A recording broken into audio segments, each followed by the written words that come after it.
Joining us now is freelance reporter Cordell Whitlock from St. Louis, Missouri.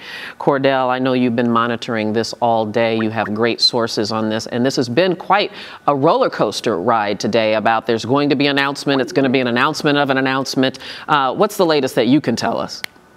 Well, Debbie, at last word, according to my sources, at 9 p.m. your time, 8 p.m. our time here in the heartland of America, Bob McCullough will, in fact, announce the grand jury's decision. He has requested a handheld microphone. It sounds as if he's going to have some sort of presentation to go along with the announcement. Now, I'm in Clayton, Missouri, probably about less than a quarter mile from where that decision is going to be announced. I happen to live here.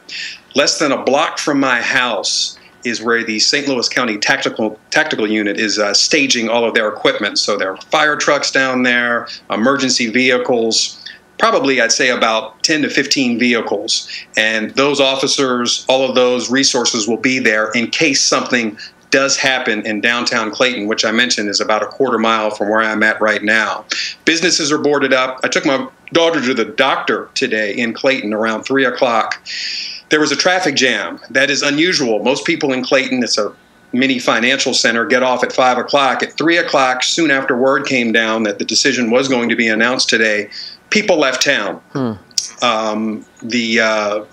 It's reminiscent of a hurricane. If you've ever covered a hurricane and people board up businesses ahead of the hurricane coming. Businesses are boarded up. Even there's a sculpture, believe it or not, in front of the St. Louis County Police Department. That's draped in cloth. So you can hear helicopters right now buzzing about. So definitely the police in terms of manpower, residents in terms of safeguarding their valuables in their stores. I mean, there's a lot of anticipation of violence. Obviously, the hope is all of this is for naught. And for the most part, we will see peaceful protests. And remember, this is Clayton. I'm 20 minutes from where the first reporter was in Ferguson, which is, ground zero, if you will. Mm-hmm. So, but I will say that there is a sense of let's get this over with, because this has been hanging over this community for going on 102, 103 days. And I think with Thanksgiving coming up, a lot of people are leaving town or they're having family come in from out of town. There's just a sense that whatever way it goes, let's get this decision out there and then move on from there. I want to add into our conversation McGraw-Milhaven, who is a talk radio personality with KTRS in Missouri and the host of The McGraw Show, and he's joining us also from Clayton on the phone. Don't go anywhere, Cordell. I'm coming back to you as well. McGraw, you have been right out there outside the courthouse all day long. Just give us a little bit of the frenzy that you've observed all afternoon.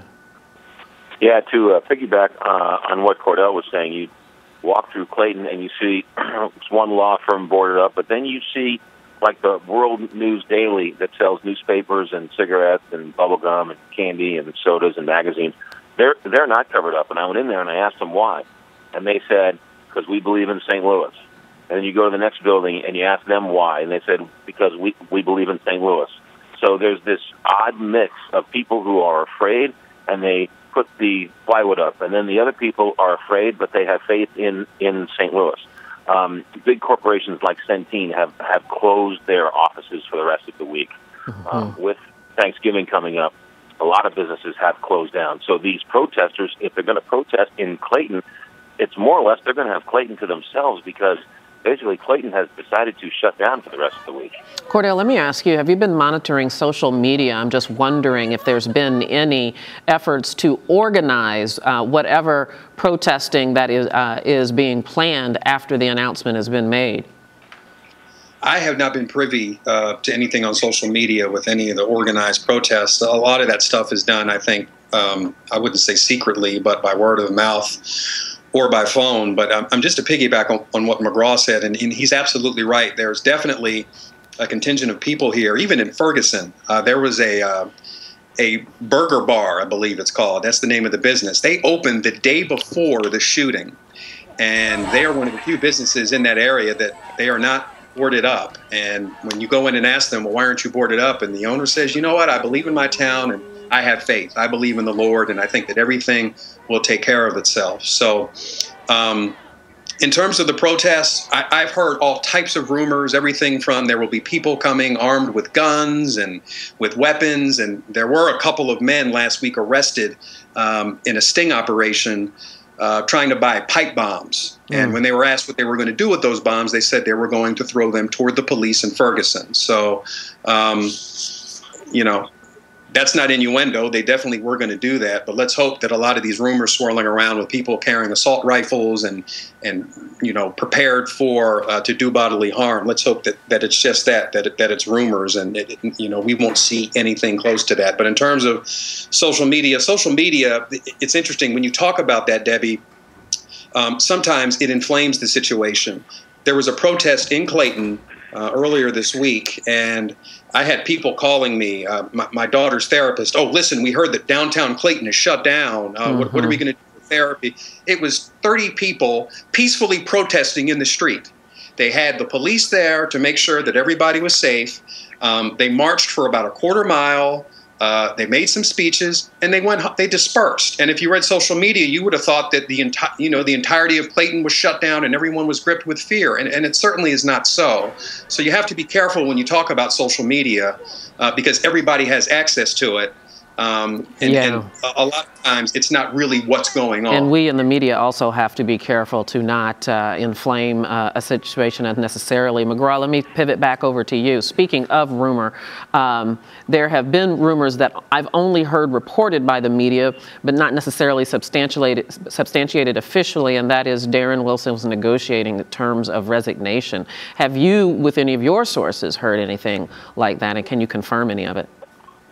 Yeah, I've heard those rumors too. I can't imagine I can't. Well, first of all, let's think about this realistically. Even if he is, if it's ruled a justifiable shooting, I can't imagine he can go back and do his job as a regular police officer. He just would not be able to. You just would not be able to do your job as a police officer. So even if he is not indicted, and or if he is indicted and then found not guilty, I think it's safe to say that we can all agree that Officer Wilson's career as a police officer is over.